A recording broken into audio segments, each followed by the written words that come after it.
Las escrituras nos enseñan, o vamos a compartir un poquito sobre lo que es el ser conforme a la imagen de Dios, el ser conforme a la imagen de Cristo, ¿verdad? Es muy importante, ¿por qué? Porque las escrituras nos enseñan en Génesis capítulo 1, versículo 26, algo muy importante, ¿no? ¿Qué dice Génesis capítulo 1, versículo 26? Génesis capítulo 1, versículo 26, dice lo siguiente. Dice: entonces dijo Dios, hagamos al hombre a nuestra imagen, conforme a nuestra semejanza, y señoree en los peces del mar, en las aves de los cielos, en las bestias, en toda la tierra y en todo animal que se arrastra sobre la tierra. Entonces las escrituras nos enseñan en el Génesis, en el capítulo 1, la creación de Dios, ¿verdad? Y dentro de la creación de Dios vemos que Dios crea al hombre a su imagen, conforme a su semejanza. La única creación que realmente Dios creó conforme a su imagen y semejanza fue ¿quién? El hombre.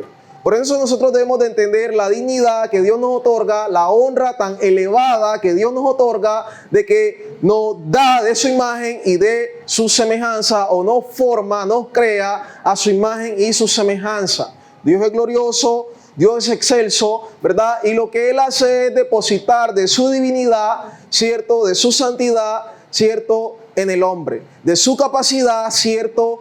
En el hombre. Por eso los salmistas decían de que tan grande era Dios, ¿verdad? De que le dio una honra al hombre que realmente es incomprensible. Como un Dios tan glorioso y eterno le da la capacidad al hombre de poderse comunicar con su creador. La capacidad del hombre de poder interactuar con su creador. La capacidad del hombre de estar en un lugar, ¿cierto?, regocijado con su creador, con su Señor. Le da el privilegio de que señoree, de que sea el gobernador de la tierra. El hombre no lo entendió, muchas veces no lo entendemos, pero hoy tenemos que entenderlo, o tenemos que entenderlo en nuestro transcurso de la vida, porque si no nos perdemos. Entonces, el hombre no comprendió, desaprovechó todos los beneficios que Dios le entregó, ¿verdad? Que Dios le otorgó, ¿cierto? Así que debemos de saber de que el propósito que tiene nuestro Señor Jesucristo, el propósito que tiene Dios, el propósito que tiene el Espíritu Santo, es que nosotros seamos santos y sin mancha, ¿verdad? En amor. Este es el propósito con el cual Él nos tiene, nos creó, para que fuésemos santos y sin mancha, para que le sirviésemos a Él, ¿verdad? En lo que es en la justicia, la santidad de la verdad, ¿cierto? Y como Él tiene ese propósito, Él ha dejado algo para que podamos cumplirlo, ¿cierto? Y es que primeramente nos redimió a través del sacrificio de nuestro Señor Jesucristo, y segundo nos otorgó su Espíritu Santo para que a través de su guía, de la guía del Espíritu Santo, nosotros pudiésemos santificarnos mediante su palabra, y así entonces tomar la imagen de su Hijo y nuestro Señor Jesús. Entonces, las escrituras, cuando se habla de imagen, en términos generales, tiene que ver con la capacidad de razonar, la capacidad de hablar. Nosotros sabemos que los animales no razonan, los animales no hablan. Algunos dicen, pero el loro habla. No, el loro no habla. El loro emula, ¿cierto?, quizás algunos sonidos, algunas palabras que el hombre dice, pero no es que hable, ¿verdad? Porque para usted hablar debe de tener inteligencia y debe tener la capacidad, ¿cierto?, que Dios otorga o otorgó única y exclusivamente a ¿quién? Al hombre. Pero no solamente la capacidad de razonar, la capacidad de pensar, la capacidad de comprender, entender, ¿cierto?, y de expresarnos, sino también el Señor depositó cualidades cuando creó al hombre. Depositó de su santidad, depositó de su amor, depositó de su justicia, depositó algo divino, ¿cierto?, en el hombre, aparte de la racionalidad, ¿cierto?, y la capacidad de pensar. Lastimosamente ya vemos que esto, a través del pecado, ¿cierto?, el hombre, ¿qué sucede? Se corrompe, se daña. No es que pierda la persona la capacidad de razonar, no es que nosotros hayamos perdido la capacidad de expresarnos, solo que ya está contaminado esa capacidad de razonar. ¿Por qué? por el pecado. Por el pecado. De la misma forma, en el mundo nosotros vemos que el hombre hace algunos actos de justicia, pero no es que sea justo. ¿Por qué? Porque ya esa justicia está contaminada por el pecado. Algunas veces dice la verdad, ¿cierto? Pero no hace parte de la verdad, porque sencillamente van a haber circunstancias donde va a mentir sí o sí, ¿cierto? ¿Por qué? Porque realmente hay un gobernador en su vida y un gobernador en su corazón. Este es el estado, ¿cierto?, en el cual nosotros llegamos después de lo que fue la caída del hombre, ¿cierto? Entonces, las Escrituras nos enseñan en Santiago, capítulo 3, versículo, vamos a ver, Santiago, capítulo 3, versículo 9. Santiago 3:9 dice lo siguiente: pero ningún hombre puede domar la lengua, con ella bendecimos al Dios y Padre, y con ella maldecimos a los hombres que están hechos a la semejanza de Dios. ¿Cierto? Quiere decir que todos nacemos a la semejanza de Dios, ¿cierto? No, digamos, a la semejanza de la nueva creación en Dios, sino a la semejanza de Dios, en el sentido de que todos tenemos la capacidad de razonar, de pensar, de expresarnos, que es lo que tiene Dios, ¿verdad? Dios tiene la capacidad de comunicarse. Él piensa, ¿cierto? Él es la sabiduría, Él es la inteligencia, ¿verdad? Entonces, ¿qué sucede? La Escritura nos enseña que toda la humanidad, ¿verdad?, es conforme a la semejanza de Dios, contaminada por el pecado, ¿cierto? Porque por el pecado, ¿cierto? Entró la muerte, ¿cierto? Y luego la muerte pasó a todos los hombres, o a causa de la desobediencia de un hombre, ¿verdad? Entró el pecado, y por el pecado la muerte, y luego la muerte pasó a todos los hombres. Entonces ya toda la raza humana entonces está contaminada por el pecado. Pero ¿qué sucede? No ha perdido, ¿cierto?, digamos, el sentido de justicia, sino es que está contaminado a causa del pecado. Ahora bien, la Escritura nos enseña de que es importante que nosotros comprendamos quién es mi prójimo, quién es mi hermano, quién es mi vecino, porque ¿qué sucede? Aquí dice que estas personas están hechas a semejanza de Dios. Es decir, que la razón principal por la que yo debo de respetar a todo el mundo es porque fue hecho conforme a la semejanza de Dios. Es decir, hay una dignidad intrínseca en el hombre que Dios la otorgó. Por eso nosotros debemos de respetar, cuidar lo que decimos, evitando cierto, digamos, herir, ¿verdad? O digamos, decirle cosas ofensivas, no con relación a la verdad, sino más bien con la intención de ofender, y tratar como las Escrituras nos enseñan que debemos de tratar a nuestro prójimo, ¿verdad? Entonces, ya sabemos lo que nos está enseñando las Escrituras, y también quiero que miremos este ejemplo acerca de aún la capacidad de razonar que el hombre caído muchas veces suele perder, hasta un grado, digamos, muy profundo, ¿no? Por ejemplo, en Isaías capítulo 44, versículos 18 y 19, nosotros miramos un caso aquí, digamos, extremo, donde aún el hombre caído pierde esta capacidad de razonar, poder entender, poder juzgar, ¿cierto? ¿Qué es lo que está haciendo? ¿Qué es lo que ha hecho? ¿Qué es lo que hay, cierto? ¿O qué es lo que ha venido pensando? Por ejemplo, en Isaías capítulo 44, versículo 18, hablando de la locura de la idolatría, cierto, para los formadores de imágenes, elaboradores de esculturas, cierto, y adoradores de ídolos, ¿verdad?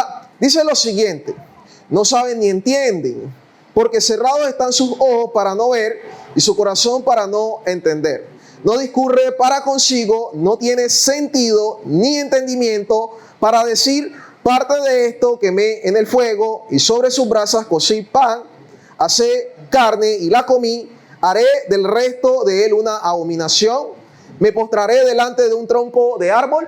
Entonces, a mí me llama la atención de que Dios, digamos, nos muestra algo muy sencillo, el cual el hombre debería de percibir y no lo estaba percibiendo, porque se postraba y adoraba al final un pedazo de madera que el fuego lo consumía.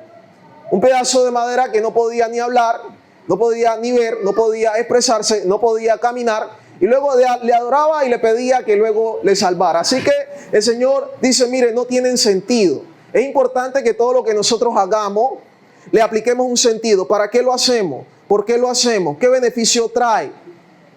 Pensemos, reflexionemos, detengámonos a ver cómo organizamos, ¿cierto?, nuestras ideas, nuestro razonamiento para que podamos llegar a una conclusión precisa. Siempre Dios nos invita a ser sabios, a ser personas prudentes y unas personas reflexivas. ¿Por qué? Porque pues Dios ha otorgado una capacidad al hombre y gracias a su Espíritu Santo y al conocimiento de su palabra nos ha dado inteligencia para poder discernir qué realmente nos conviene. Entonces, aún el hombre, ¿verdad? Sabemos que fue creado conforme a la imagen y semejanza de Dios. Dios le otorgó las capacidades, Dios le otorgó las cualidades, ¿cierto? Pero ¿qué sucede? Estas cualidades, estas capacidades fueron desfiguradas, fueron degeneradas a causa de del pecado. Fueron degeneradas a causa del pecado. Ahora bien, en el capítulo 3 de Génesis 22, capítulo 3, del versículo 22, ¿qué dice?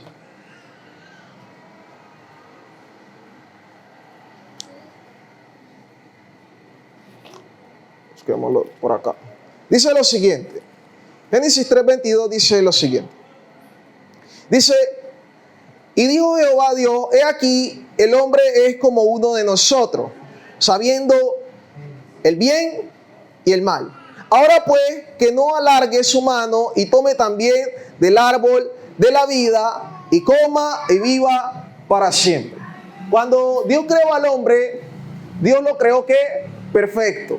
Las escrituras me enseñan que he aquí, en Eclesiastés capítulo 7, versículo 29, he aquí Dios creó al hombre recto y él prefirió sus perversiones. Es decir, él se complicó por hacer su maldad. Él decidió, ¿cierto?, violar el mandamiento. ¿Y qué sucede? Perder la vida eterna o la inmortalidad que tenía o que Dios le había otorgado de forma condicional.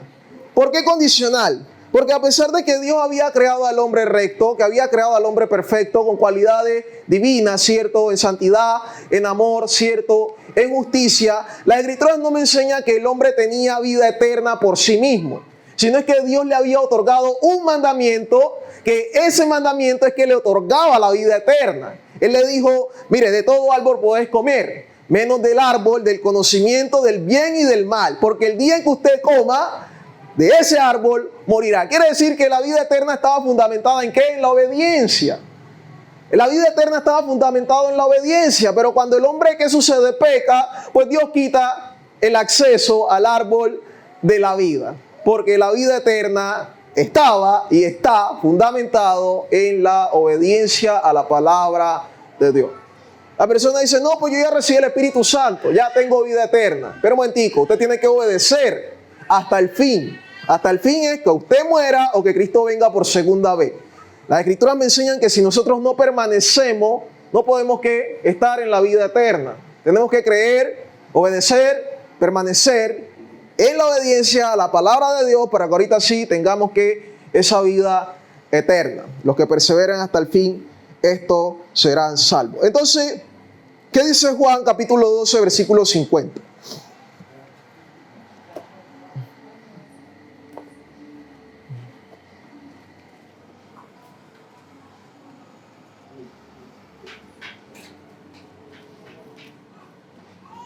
Juan 12:50 dice lo siguiente.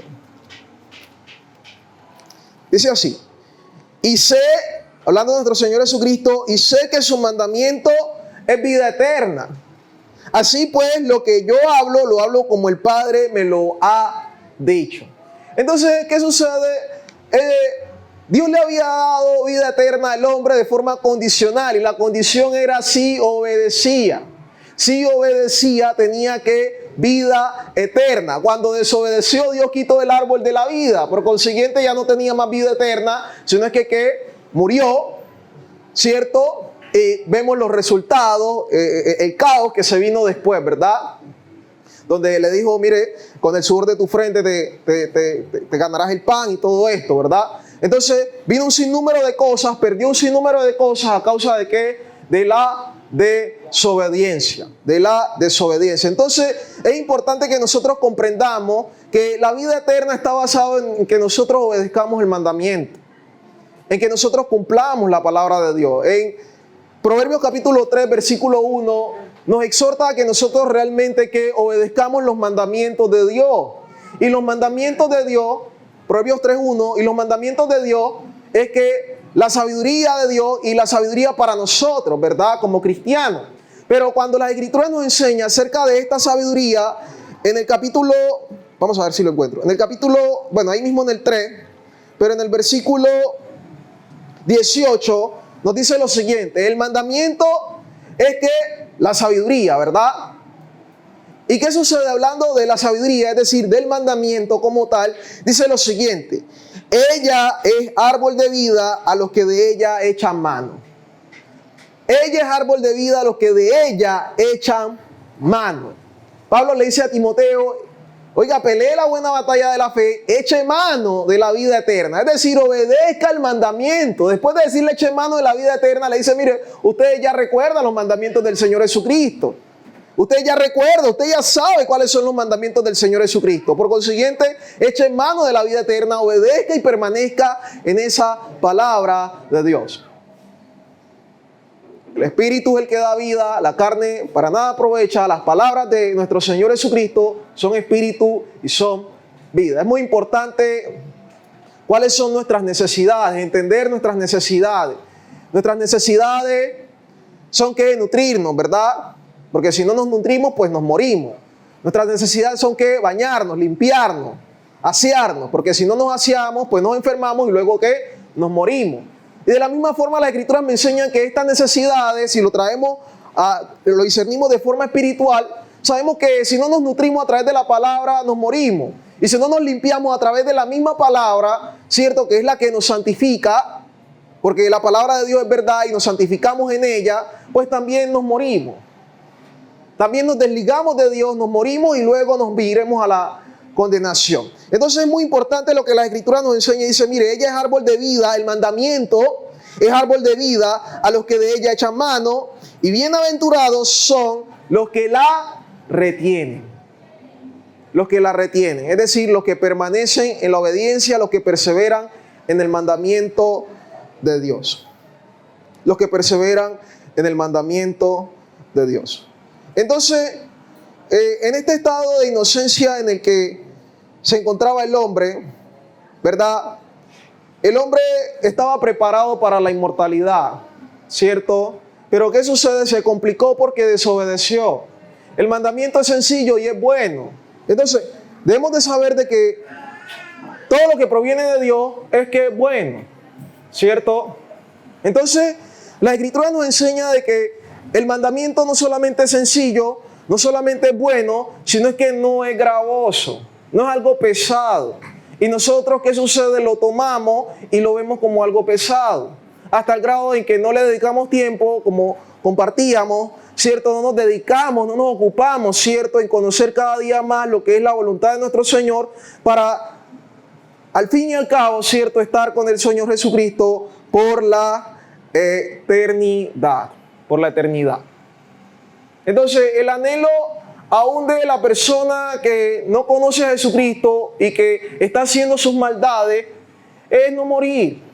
Porque ese anhelo Dios lo colocó en el corazón del hombre con la finalidad de que cuando escuchara el evangelio, pudiese conectarlo y decir, oh, de verdad, sí, yo tengo el deseo de ir a la vida eterna y me están hablando de este mandamiento y este mandamiento es correcto, es razonable.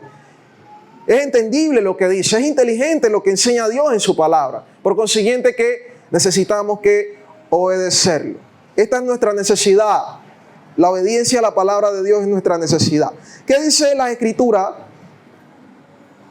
en Colosenses capítulo 1, versículo 15?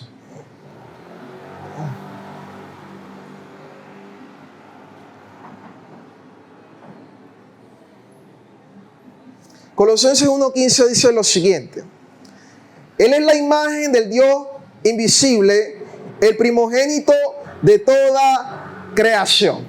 Entonces, puesto que el hombre falló, puesto que el hombre se corrompió, ¿cierto? Dios hizo uso de su plan majestuoso, de su plan magnífico, y trajo un nuevo hombre, ¿cierto? Con la finalidad de hacernos una nueva creación o una nueva criatura, a través de la imagen verdadera de Dios. La imagen verdadera de Dios es nuestro Señor Jesucristo. Y el Padre Celestial de su Hijo dijo lo siguiente: este es mi Hijo amado, en la transfiguración del monte donde estaba Pedro y Juan, este es mi Hijo amado en el cual tengo complacencia. A él oí, a él oí. Por consiguiente, a través de Jesucristo, a través de su ejemplo, a través de su estilo de vida, del modelo que nos dejó, es que nosotros podemos ser ¿qué? Imagen de Dios. O sea que Jesucristo vino a recuperar todo eso que se había perdido, la comunión con Dios. Pero para tener la comunión con Dios debemos de ¿qué? De reflejar ¿qué? La imagen de su Hijo. La imagen de su Hijo, la imagen de Cristo, que está primeramente basada en ¿qué? En la santidad, en la justicia. Entonces vemos lo siguiente, lo que nos enseña la Escritura, y por todos lados miramos, ¿cierto? Que no solamente Pablo dice, imítenme a mí así como yo imito a Cristo. Es decir, que él se enfocó en ¿qué? De copiar e imitar a su Señor, la forma de pensar de su Señor, la forma de hablar de su Señor, la forma de vivir de su Señor, la forma de servir de su Señor, ¿cierto? Él lo copió absolutamente ¿qué? Todo. Él lo copió. Y de esta forma exhorta a los creyentes a que nosotros debemos de ¿qué? De imitarlo. En Efesios 5:1 dice que imitemos a Dios como hijos amados. Imitemos a Dios, copiemos a Dios. Dios es verdadero, Dios no miente, pues hablemos siempre la verdad. Dios es santo, Dios es justo, en Dios no hay acepción de personas, pues seamos imparciales, seamos justos, ¿cierto? Dios es generoso, Dios es dadivoso, Dios es misericordioso. Entonces, ¿qué sucede? Pues seamos misericordiosos. Dios es amor, pues entonces, ¿qué? Amemos. Señor Jesucristo dijo que Él era manso y humilde de corazón, así que de Él teníamos que aprender esto.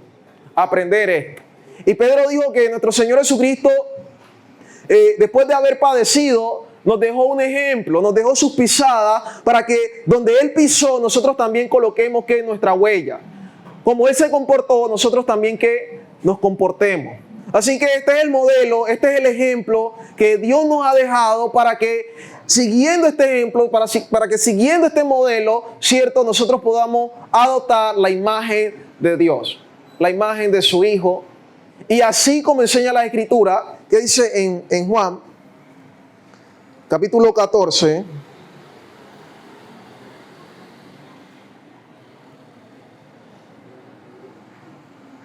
versículo 3, ¿qué dice?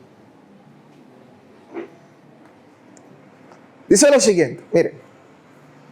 Y si me fuere, bueno, el 2 dice, en la casa de mi padre muchas moradas hay. Si así no fuera, yo os lo hubiera dicho. Voy pues a preparar lugar para vosotros. Y si me fuere y os prepararé lugar, vendré otra vez y os tomaré a mí mismo, para que donde yo estoy, vosotros también estéis. Entonces, el Señor Jesucristo dice claramente algo. El propósito del Padre, del Hijo y del Espíritu Santo es que nosotros podamos reflejar la imagen de su Hijo, para que cuando el Señor Jesucristo venga, nos tome a sí mismo mirándonos que realmente hemos que adoptado su misma imagen, su mismo comportamiento, su misma forma de pensar, su misma forma de conducirnos.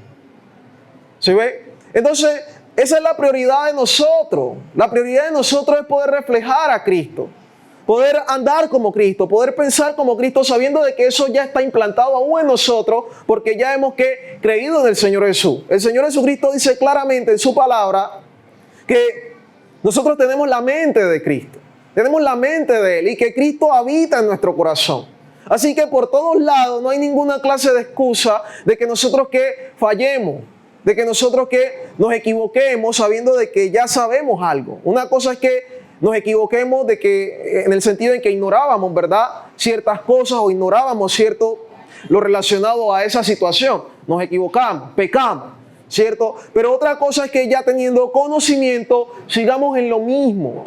Sigamos en lo mismo. La Escritura enseña que si nosotros pecamos voluntariamente, oiga, lo que nos espera no es de nuevo una purificación, de nuevo Jesucristo sacrificarse y limpiarnos a través de su sangre, sino es que lo único que le espera a tal persona es la horrenda expectación del juicio de Dios. Es decir, lo que le espera es la condenación, la ira de Dios, el sufrimiento eterno en el infierno. Entonces es importante nosotros saber de que ya no podemos seguir en lo mismo, sino ir de gloria en gloria, de victoria en victoria. Hermano, en este camino no existe la posibilidad de que usted y yo nos quedemos estáticos. O usted y yo estamos retrocediendo, o usted y yo estamos avanzando. O usted y yo estamos retrocediendo, o usted y yo estamos avanzando. Ahora bien, la Escritura no me enseña de que yo soy tiniebla, o que yo soy de los que, o que usted y yo somos de los que nos perdemos. La Escritura habla de que nosotros somos luz y nos proyectamos, avanzamos. ¿Y que somos de qué?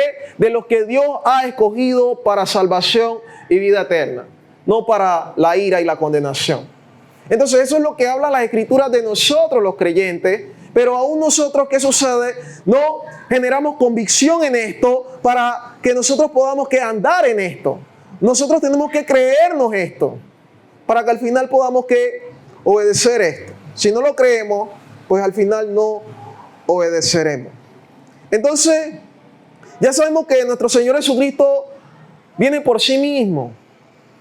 Y la Escritura nos enseña en Juan capítulo 3 que el que tiene la esperanza de vida eterna se purifica a sí mismo, así como Él es puro. Es decir, se purifica con la finalidad de, en el día en que su Señor aparezca, no se retire avergonzado o no se lamente, sino es que esté gozoso porque realmente que se santificó. Estuvo que se colocó la vestimenta, mantuvo impecable la vestimenta, sin arrugas, sin ninguna mancha, sin ningún roto, ¿cierto? Con la finalidad de ir para la fiesta de su Señor. Entonces, a mí me llama la atención de que la ropa blanca se ensucia con facilidad. Y realmente cuando hay un punto, una mancha en una ropa blanca, usted se incomoda. Usted dice, ¡ay! Se me manchó la camisa, se me manchó el pantalón, ¿verdad?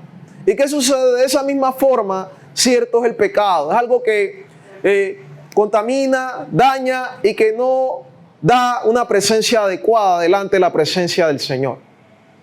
Lo que hace es Dios que retirar su mirada y colocar su castigo. Retiro mi misericordia y coloco mi castigo porque usted está en un estado de contaminación. Por consiguiente, mi justicia lo que hace es que castigar, y mi santidad lo que hace es apartarme de usted. Así que por eso las Escrituras enseñan que en aquel día algunos le dirán, Señor, Señor, ¿cierto? En aquel día algunos dirán, pues Señor, pues yo soy cristiano, yo estuve en la congregación. Pero la respuesta del Señor Jesucristo es la siguiente, oiga, yo nunca lo conocí. Apártese de mí, hacedor, hacedora de maldad, porque usted nunca obedeció la voluntad de mi Padre que está en el reino de los cielos. No se trata del que hable, no se trata del que aplauda, no se trata del que cante. Se trata de que el corazón sincero esté obedeciendo a Dios. Así lo que canta es agradable, así lo que habla es agradable, así lo que aplauda pues es agradable, así como danza es agradable.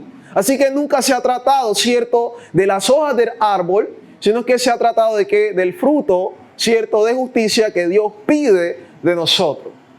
Nunca se ha tratado de meras hojas, siempre se ha tratado de que del fruto que Dios pide, que el Señor Jesucristo está buscando.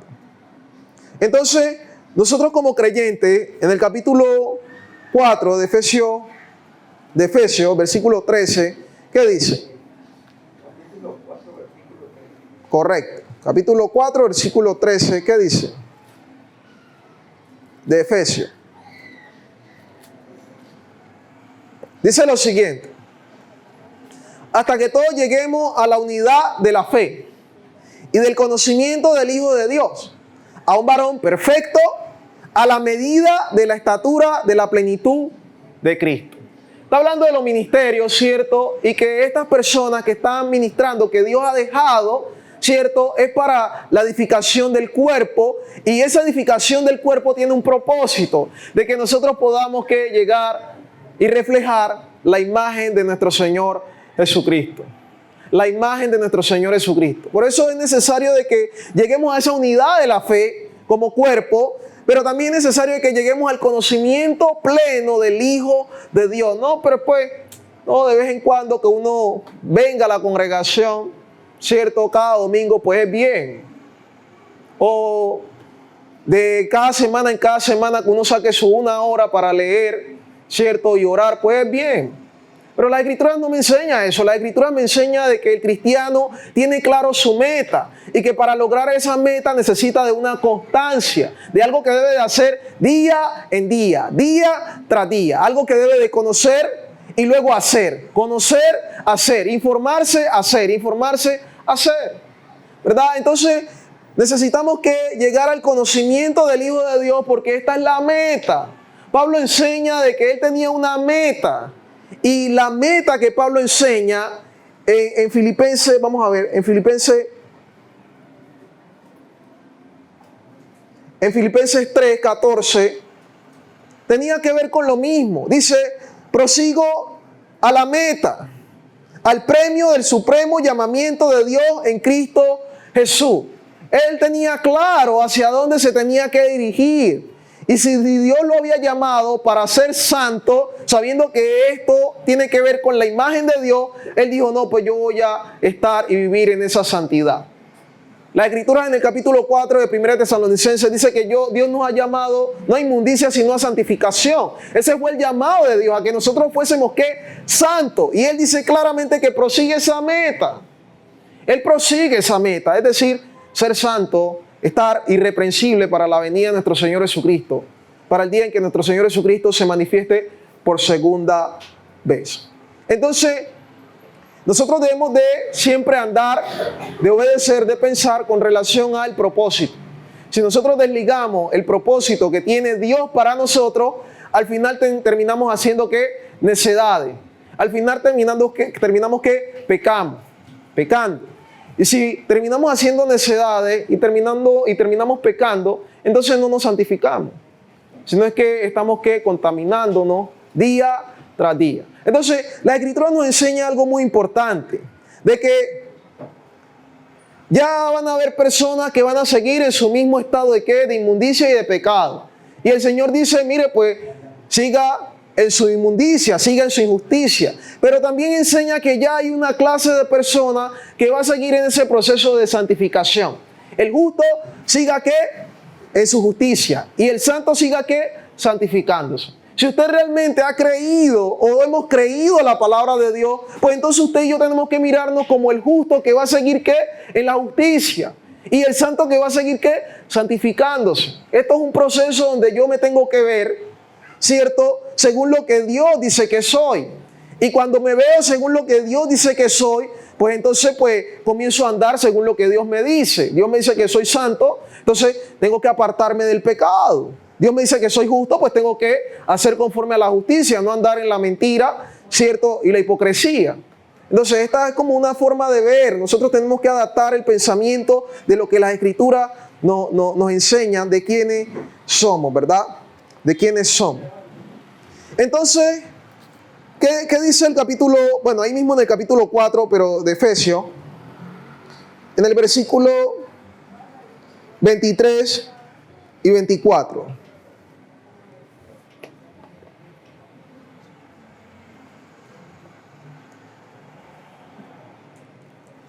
Mire, Efesios 4, 23 y 24 dice lo siguiente. Bueno, el 22 es importante, del 22. En cuanto a la pasada manera de vivir, despojado del viejo hombre que está viciado, que está contaminado, ¿cierto?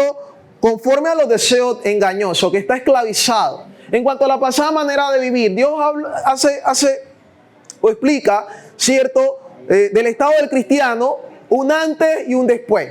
Él dice, mire, antes usted andaba en la inmundicia, en la ignorancia, en las tinieblas. Ahora ya no. Y como ahora ya no, dice, mire, ande como hijo obediente. Obedezca la palabra de Dios. Entonces, en cuanto a la pasada manera de vivir, despójese del viejo hombre, que está viciado conforme a los deseos engañosos, y renueve en el espíritu de su mente, y renuévese en el espíritu de su mente. Es decir, tenemos que hacer una actualización. Y la actualización de nuestra mente se logra ¿qué? A través de ¿qué? Del escudriñar las escrituras, del escudriñar la palabra de Dios. Yo me quedaba pensando y decía, la vida del cristiano o de los primeros cristianos giraba en torno a ¿qué? A Jesucristo, a los mandamientos de Dios.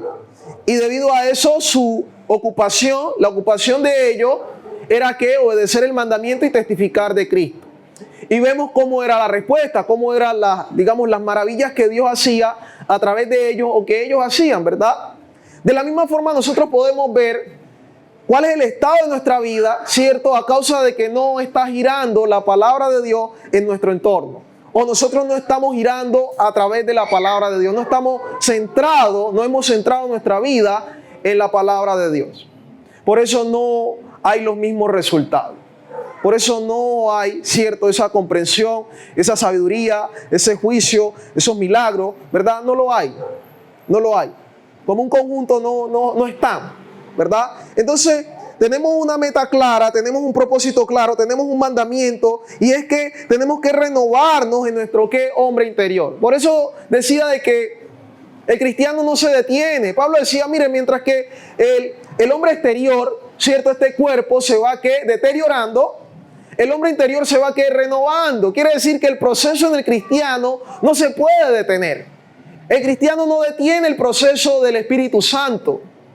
Lo que sí detiene el proceso del Espíritu Santo es el pecador, el impío.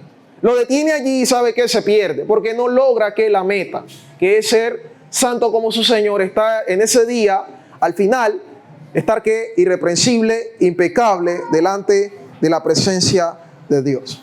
Entonces dice, y vestido del nuevo hombre, creado según Dios, en la justicia y santidad de la verdad. Entonces, el hombre caído, pues, puede mostrar ciertas cosas de justicia.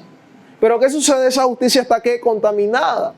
Ahora bien, Dios nos dice que debemos de vestirnos, de andar, de vivir. La vestimenta tiene que ver con el estilo de vida, como lo enseña en Romanos 13, acerca de cuál debe ser el estilo de vida del cristiano. No andar como de noche, sino de día, no en glotonería, ni borrachera, ni lujuria, ni fornicación, ni lascivia, ¿cierto? Sino que en la vida que nuestro Señor Jesucristo nos enseñó, en justicia, santidad, verdad, humildad, amor, vestidos del nuevo hombre.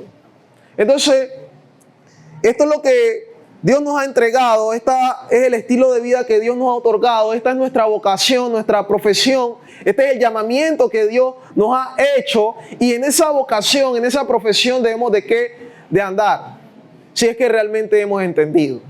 Si no hemos entendido, hermanos, se va a ver un retroceso, cierto, patente en nuestra vida, hasta el grado de que nosotros podemos aún engañarnos, cierto, creyendo de que realmente en un estado de inmundicia podemos ver cara a cara a nuestro Señor en la vida eterna.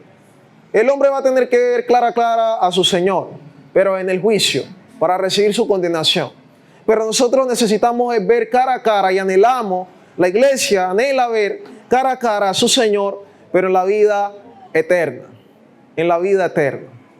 Entonces, es importante lo que nos enseña las Escrituras, y Colosenses dice claramente cuál es la imagen de Dios.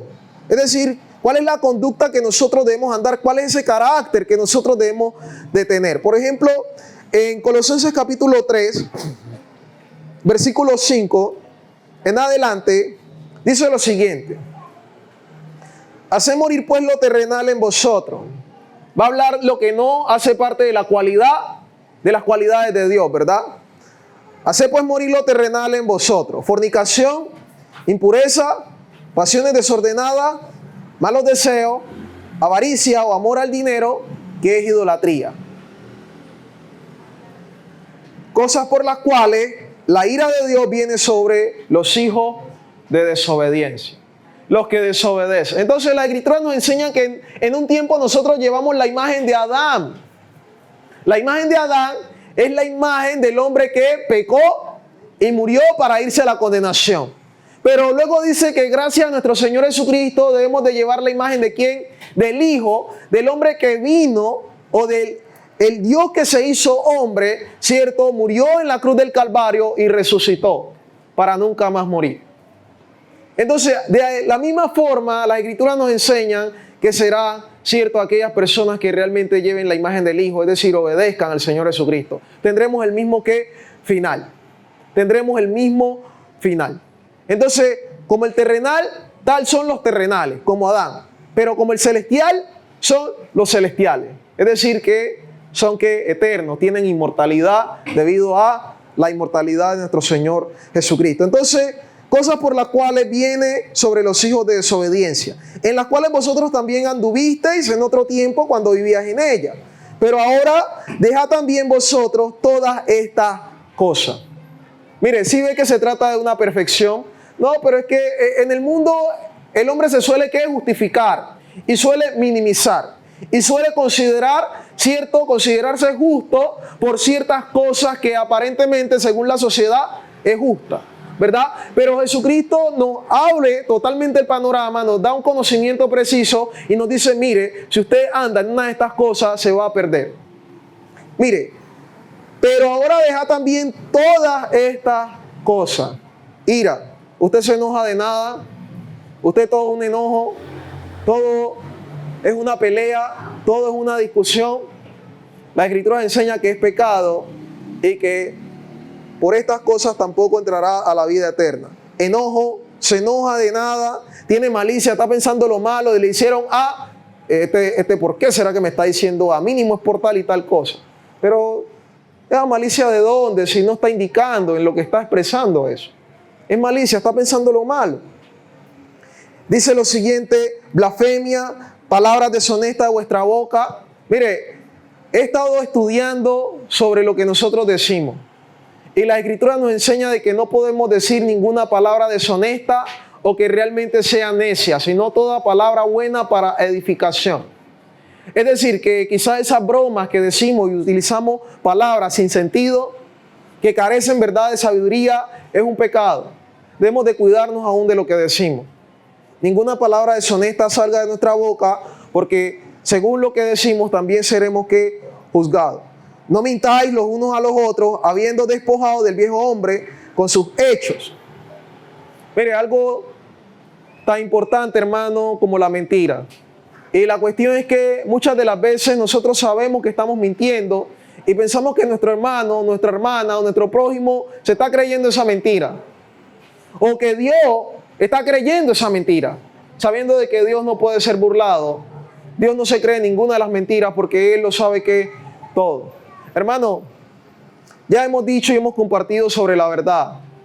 Y nada justifica la mentira, a excepción de los casos que compartimos, que es la pérdida de la vida, ¿verdad? O el que la persona quiera arrebatar su vida, ¿cierto? O quiera arrebatar la vida de su hermano, ¿verdad? Como lo hicieron la sierva o la ramera que relata la Escritura, Rahab, que se convirtió al Señor, ¿no? O Rahab, ¿no? Entonces dice que ella pues mintió, pero ¿qué sucederá por salvar la vida a los justos? ¿Cierto? A Josué y a Caleb. Entonces, nosotros sabemos de que ninguna mentira procede de la verdad y ninguna verdad procede de la mentira. No hay ninguna relación entre verdad y mentira, porque ya sabemos que la mentira proviene de uno solo y es ¿quién? El diablo. Por consiguiente, no podemos mentir y es algo en el que nosotros nos debemos de afirmar. Si usted no mantiene o no mantenemos renovando nuestra mente, van a llegar circunstancias donde usted no, no, pero no es malo mentir y por esto pues es algo que me conviene. Así que pues mintamos, ¿cierto? Pero ¿qué sucede? El Señor ya ha establecido su mandamiento de que no debemos de mentir. Y si mentimos, las Escrituras enseñan de que ya está pendiente la condenación. Dice, y revestido del nuevo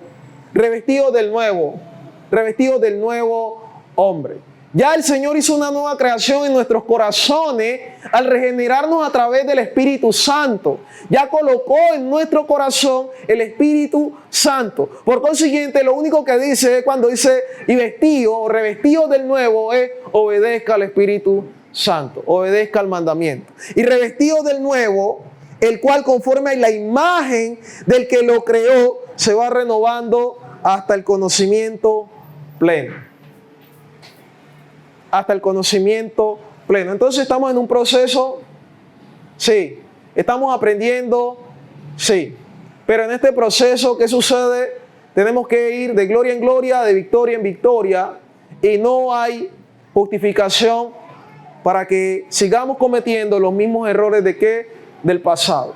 No hay ninguna clase de justificación, porque este es el proceso de santificación, de transformación. Esto es lo que me está enseñando las Escrituras. Dice el 12, vestidos pues como escogidos de Dios, santos y amados, de entrañable misericordia, de benignidad, de humildad, de mansedumbre, de paciencia. Esta es la imagen del nuevo hombre, esta es la imagen de Dios. Santo, lleno de amor, lleno de humildad, paciente, tolerante, amable, sabio, entendido, ¿verdad? Pacífico. Entonces, estas son las cosas que deben de estar en nosotros: benigno, bondadoso, misericordioso. Estas son las cosas que deben de estar ahora, ¿cierto? Gracias a el sacrificio de nuestro Señor Jesucristo, al amor de nuestro Padre Celestial y a la santificación por el Espíritu Santo. Dice el versículo 13, soportándonos unos a otros, perdonándose unos a otros, si alguno tuviere queja contra otro, de la manera que Cristo os perdonó, así también hacedlo vosotros. Es decir, que el perdón es característico de ¿qué? De la nueva creación, de la imagen de Dios, porque Dios nos perdonó a través de su Hijo. El perdón. Hay personas que les cuesta tanto pedir perdón, tanto perdonar. Y el cristiano ya está tan ejercitado en eso, que sucedió algo y en el mismo momento que sucedió, hermano, le pido perdón. Verdaderamente sí es un error. O apenas le hacen ver su error porque quizás no lo ha visto, hermano, le pido perdón. Verdaderamente fue una equivocación. O el Señor le muestra en su palabra, oye, ve lo que hiciste. Ay, Señor, verdaderamente sí fallé. Fue claro que fallé. Tú me amaste, tú me diste dignidad, tú me perdonaste y yo te he respondido y te he retribuido con dolor. Sí, Señor, perdona. Ese es el corazón que debe tener el cristiano. Ese es el corazón que debe tener la persona que va hacia la vida eterna. El 14, y sobre todas estas cosas, vestidos de amor, que es el vínculo perfecto.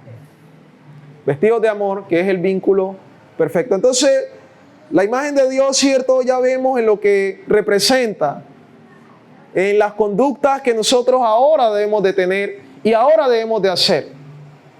Tenemos un nuevo pensamiento, sí, pero que debemos de renovarlo también a través de las Escrituras. Que es imposible que nosotros no amemos sabiendo que Jesucristo ya nos otorgó a través de su Espíritu Santo amor, gozo, paz, benignidad y todas estas cosas que hacen parte del fruto del Espíritu Santo también. Por consiguiente, no hay ninguna excusa. Y lo más tremendo de esto, hermano, es que Jesucristo dejó claro quién realmente iba a estar con Él por la eternidad. Aquella persona que se parece a Él. Él desea una copia de sí mismo. Él desea una copia de sí mismo. Entonces, y nosotros sabemos que lo más grandioso y lo más hermoso es parecerse al Señor Jesucristo en amor, en justicia, en santidad de la verdad. Muchas personas o muchos falsos predicadores y pseudoapóstoles, cuando comparten acerca de la imagen de Dios, terminan diciendo a la iglesia que usted es Dios, utilizando la misma mentira de Satanás. Pero nosotros somos ¿qué? Los hijos de Dios, que deben de andar en justicia y en santidad de su Señor y en amor de la verdad. O en la verdad, sí, en amor de la verdad. ¿Cierto? para estar con nuestro Señor por la eternidad. Entonces, eso es conforme a lo que Dios me enseñó, ¿verdad? Y es lo que nosotros como iglesia debemos de andar. Reflejar siempre esa imagen de nuestro Señor Jesucristo. Y estar ahí siempre renovando nuestra mente para que podamos asimilar todo lo que proviene de Dios y obedecer su palabra, agradándole en todo. Oremos.